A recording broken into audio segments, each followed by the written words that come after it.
ननद हो तो ऐसी, भाभी मायके जाना भी भूल जाएंगी। सैली मम्मी से जिद करती हुई बोली, प्लीज मम्मा, अब की बार भाभी को मैं जो ड्रेस दे रही हूँ आप पहनने दीजिएगा। आप ही तो कहती थी मेरे मोटो की शादी होगी तो देखना उसकी बहू को तुमसे भी अच्छा रखूंगी, बस दिखावे के लिए क्या। मम्मी जी आंखों की तेरवैया चढ़ाकर बोली, क्यों, क्या सुख नहीं है? फ्रिज भरा पड़ा है मिठाइयों से, फ्रूट से। कभी तेरी भाभी का हाथ नहीं पकड़ा, जो चाहे वो खाए। हाँ, अब घर का इतना काम तो मुझसे नहीं होता, तो मदद तो करनी पड़ेगी ना। वो तो तुम भी करती थी। सैली मम्मी के पास आकर बैठ गई। मम्मी, जब मैं ससुराल गई थी ना, जानती हो मेरी सासू जी ने मुझसे क्या कहा? देखो सैली बिटिया, अब तुम इस घर की लक्ष्मी तो हो, पर बेटी भी। इसीलिए मैंने तुम्हारे लिए ये सूट मंगवाया है, पहन कर देख लो। अगर फिट हो और पसंद आ जाए तो घर में पहन लिया करो, इजी रहा करो। आपको पता है वो तो मुझे चुन्नी तक नहीं लेने देती, कहती है कोई आ जाए तो लगा लेना। और इसीलिए हम माँ बेटी दोनों में खूब जमती है। आपको पता है हम दोनों तो साथ ही बाजार जाते हैं, शॉपिंग करते हैं और मस्त रहते हैं। कई लोग तो हमें सास बहू की जोड़ी के नाम से जानते हैं। मम्मी बिगड़ कर बोली, चलता होगा तुम्हारे ससुराल में, मेरी बहू को तो मत बिगाड़ो। यहाँ आस पास अपनी सारी रिश्तेदारी है, लोग क्या कहेंगे। और सुन, मुझको कोई कुछ भी कह दे तो बर्दाश्त कर लूंगी, पर मेरी बहू बंधना को कुछ कह दे वो बर्दाश्त नहीं होगा। इसीलिए सोचती हूँ मर्यादा में रहे तो ठीक है। सैली मम्मी के पास आलती पलती मार कर बैठ गई। बोली, मन का फर्क है मम्मी, और कुछ नहीं। सूट में पूरी तरह ढके हुए रहते हैं, कुछ संभालना नहीं पड़ता, तो आराम से रह लेते हैं, काम भी आराम से हो जाता है। आप सोचो मम्मी, जब आप नानी के घर से यहाँ आती थी कितनी परेशान होती थी, और इसीलिए बार बार नानी के पास जाने की इच्छा होती होगी कि जरा तो आराम मिलेगा। क्यों? मम्मी अपने कपड़े समेटते हुए बोली, हाँ तो वो तो सबकी ही होती है। आपको दादी जी घूंघट के लिए ताना भी देती होंगी। सैली ने दूसरा सवाल दागा। मम्मी, हाँ बड़ी बेकार थी, अरे बिल्कुल चैन नहीं लेने देती थी। सिर पर से ही रसोई में भी थोड़ा सा पल्लू क्या हट जाता, हाय तौबा मचा देती थी। फिर तुम्हारे पापा चिल्लाते थे कि तुम मम्मी का कहना नहीं मानती हो। तुझे क्या बताऊं, हमने तो बहुत दुख पाए हैं। सैली बोली, हाँ फिर भी आपने घूंघट प्रथा तो बंद ही कर दी थी ना, तभी तो चाचियाँ आपके गुण गाती नहीं थकती। मम्मी के चेहरे पर विजय गर्व से झलकने लगा।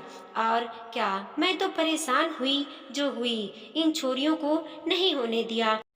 सैली बोली, मम्मी आपने अपने समय का एक बड़ा परिवर्तन कर दिया। आज का समय भी थोड़ा परिवर्तन चाहता है। अगर आप माँ का संपूर्ण एहसास भाभी को होने देंगी ना, तो वो अपने मायके जाना भी भूल जाएंगी। प्लीज बस थोड़ा सा। अच्छा बाबा, अच्छा, जा ले जा तेरी भाभी को और दिला ला सूट, वो भी आराम से रह लेंगी। सैली खुशी से झूम उठी। शाम होते ही भाभी को लेकर स्कूटी पर बिठाकर सूट दिला लाई और घर आते ही मम्मी को दिखाने लगी। मम्मी बोली, अरे इसके पसंद की लाई है तो कह देना पहन कर दिखाए। सैली ने मम्मी के हाथ में सूट दिया और बोली, मम्मी ये काम आप करो, अच्छा लगेगा, भाभी भी खुश हो जाएंगी। और याद रहे, भाभी खुश रहेंगी तभी भैया खुश रहेंगे। तो अब आपकी जिम्मेदारी है, आप भाभी का बिल्कुल मेरी तरह ध्यान रखेंगी। हाँ हाँ, कोशिश करूंगी। ला, अब सूट दे दे जो बहू को दे आऊं। सैली से सूट लेकर मम्मी ने वंदना को दिया। बदले में वंदना ने एक पैकेट मम्मी को पकड़ा दिया और बोली, मम्मी जी अभी पहनिएगा। मम्मी चौंक कर बोली, क्या है इसमें? वंदना बोली, ओ मम्मी जी, पापा जी ने कहा 2-3 सूट मम्मी के लिए भी ले आना। पागल हो गई हो क्या? मैं इस उम्र में सूट पहनूंगी? मम्मी जी प्लीज एक बार पहन कर तो देखिए, अच्छा लगेगा। तभी सैली अपने पापा को वहाँ ले आई और पापा को इशारा कर मम्मी से सूट पहनने को प्रेरित करने को कहा। पापा जी बोले, अरे सैली की मम्मी, अब जमाना बदल गया है तो तुम भी बदलने की कोशिश करो भाई। चलो दोनों सास बहू की जोड़ी सूट पहनो और इजी रहो। मम्मी ने शर्माते शर्माते सूट पहना। एक दिन अखरा पर फिर इतनी इजी फील हो करने लगी कि साड़ी पहनने का मन ही नहीं होता था। कभी कभी पापा जी छेड़ देते थे, अरे भगवान, या तो बहू भी सूट नहीं पहन सकती थी और अब तुम भी कभी साड़ी नहीं पहनती। मम्मी तपाक से जवाब देती, हाँ तो हम माँ बेटी का आराम देखकर क्यों जलते हो? अब हमारी भी जोड़ी बन गई है क्यों? पापा जी मुस्कुरा दिए, मानो कह रहे हो युगों युगों तक ये जोड़ी ऐसे ही बनी रहे। सच दोस्तों, हर पीढ़ी में परिवर्तन आता है, परिवर्तन होना भी चाहिए। उसके लिए एक दूसरे की मदद भी जरूरी होती है। बस ख्याल रहे बड़े बुजुर्गों का सम्मान और मर्यादा बनी रहे। माँ की भी कोई मजबूरी हो सकती है। कल रात से शुरू हुई बारिश रुकने का नाम ही नहीं ले रही थी। दोपहर होने को आई, अभी भी रुक रुक कर बारिश हो रही थी। ठंड अपने पूरे जोर पर था और बारिश ने तो उसे और भी ज्यादा सर्द बना दिया था। बीना जी सुबह से बारिश बंद होने का इंतजार कर रही थी। आज उन्हें अपनी बेटी के बेटे कबीर के बर्थडे में जाना था। उसकी पसंद के गिफ्ट, चॉकलेट्स सब उन्होंने मंगवा कर रख लिए थे। अब बस मौसम के ठीक होने का इंतजार था।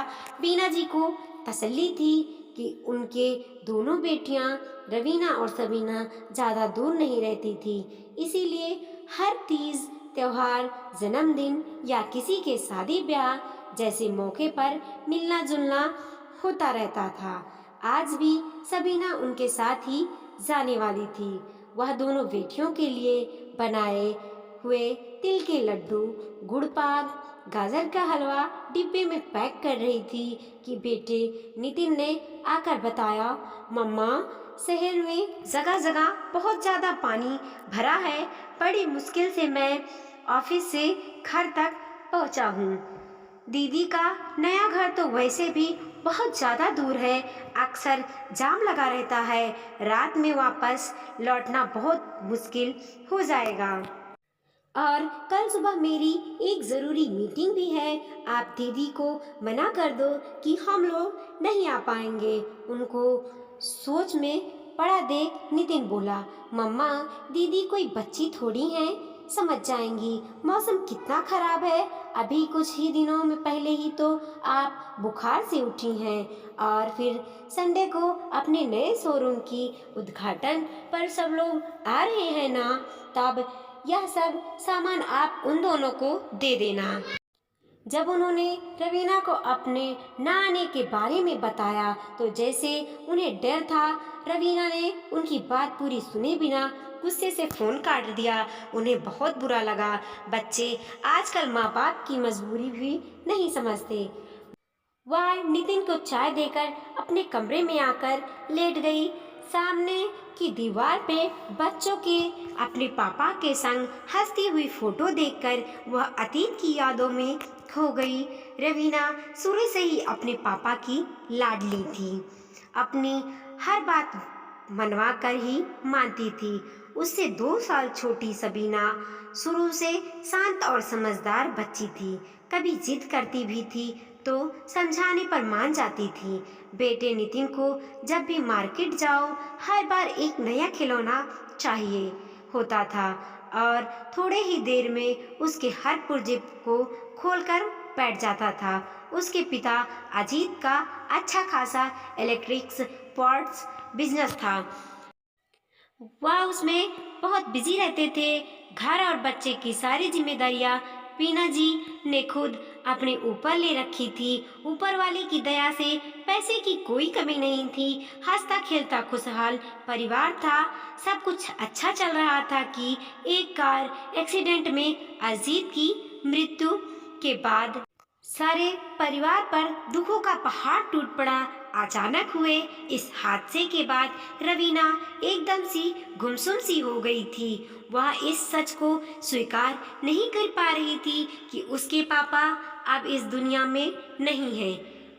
अजीत के जाने के बाद उनकी भी दुनिया उजड़ गई थी, पर वह अपने बच्चों को टूटते हुए नहीं देखना चाहती थी। इसीलिए अपने दुख को सीने में दफन कर हिम्मत से काम लेती हुए उन्होंने धीरे धीरे बिजनेस को सीखना शुरू किया।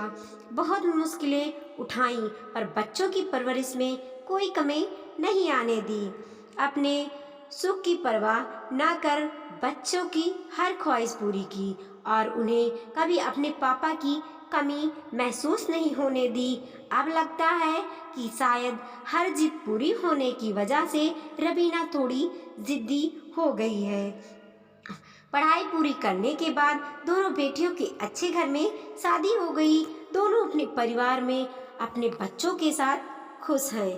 बेटा नितिन ने पढ़ाई करने के बाद बिजनेस को संभालना शुरू कर लिया, तो वह अब थोड़ी निश्चिंत हो गई हैं। अब एक अच्छी लड़की मिल जाए तो नितिन का भी घर बस जाए। उन्होंने एक बार फिर रवीना को फोन लगाया तो उनके दामाद साहिल ने फोन उठाया। आपको तो पता है मम्मा, आपकी बेटी कितनी जिद्दी है। अभी उसका मूड खराब है, बाद में आपकी बात करवा दूंगा। आप कबीर से बात कर लो। कबीर की प्यारी प्यारी बातों से उनका मन खुश हो गया। नितिन बहुत दिनों से एक नया शोरूम खोलना चाहता था। आखिर उसकी मेहनत रंग लाई। कल उसके नए शोरूम का उद्घाटन होने वाला है। एक छोटी सी पूजा भी रखवाई है। कुछ करीबी रिश्तेदार आ रहे हैं। सबीना शाम को अपने बच्चों के साथ आने वाली है। रवीना ने आने से मना कर दिया कि बच्चों के टेस्ट चल रहे हैं, वह नहीं आ पाएगी। नितिन उसके पास आकर बोला, मम्मा आप जीजी को फोन करके बोलो ना, थोड़ी देर के लिए आ जाए। संडे को तो बच्चों की छुट्टी होती है। नितिन को तो उन्होंने बातें बनाकर समझा दिया कि आजकल छोटे छोटे बच्चों पर भी पढ़ाई का बहुत ज़्यादा दबाव होता है। हो सकता है सोमवार को कोई ज़रूरी टेस्ट हो, पर वह जानती थी कि उनकी जिद्दी बेटी उस दिन बर्थडे में ना जाने का बदला ले रही है। सोचकर दुख भी हो रहा था कि भाई के लिए इतना बड़ा दिन है और बहन इतने पास रहकर भी मौजूद ना हो। सुबह उठकर सभी शोरूम के उद्घाटन पर जाने के लिए तैयार हो रहे थे कि तभी रवीना और साहिल अपने दोनों बच्चे कबीर और कायना के साथ आ गए। रवीना उनके गले लगकर बोली, सॉरी मम्मा, मुझे माफ़ कर देना, मैंने आपका बहुत दिल दुखाया है। थोड़ा रुककर वह बोली, कल सुबह कायना बोल कर गई थी कि मुझे लंच में छोले खाने हैं। मैं बनाने जा ही रही थी कि गरम तेल गिरने से मेरा हाथ जल गया। बहुत दर्द हो रहा था, मैं कुछ भी नहीं बना पाई। तब तक यह दोनों ही स्कूल से आ गए। मैंने जल्दी जल्दी में इनके लिए वेज पुलाव बना दिया। मैं सोच रही थी कि कायना नाराज हो जाएगी कि उसकी पसंद का खाना क्यों नहीं बना। मेरे कहने पर कि सॉरी बेटा, आज आपकी पसंद के पूरी छोले नहीं बना पाई, कल बना दूंगी। आज आप दोनों भाई बहन पुलाव खा लो।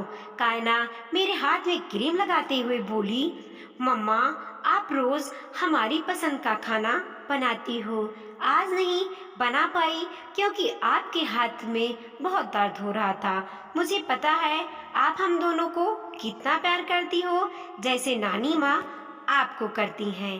तब मुझे अपनी गलती का एहसास हुआ कि 10 साल की छोटी बच्ची यह बात समझ सकती है और मैं इतनी बड़ी होकर यह बात नहीं समझ सकी कि आप हमसे कितना प्यार करती हैं। अगर आप नहीं आ पाई तो जरूर आपकी कोई मजबूरी रही होगी। आपने हमारे लिए इतना कुछ किया है कि हमें आपकी आदत सी पड़ गई है। हमने कभी यह नहीं सोचा कि आपकी अपनी भी जिंदगी है जिसे अपने मुताबिक जीने का आपको भी हक है। अब बस करो, क्या मुझे रुलाकर ही मानोगी? जल्दी से गाड़ी में बैठो, उद्घाटन का टाइम हो रहा है। हम क्या मेहमानों के आने के बाद पहुंचेंगे? बीना जी अपने दोनों बेटियों को गले लगाते हुए कहा। वीडियो पसंद आया हो तो लाइक कीजिए, कमेंट कीजिए और अपने दोस्तों के साथ जरूर शेयर कीजिए। चैनल पे नए हैं तो प्लीज सब्सक्राइब कीजिए।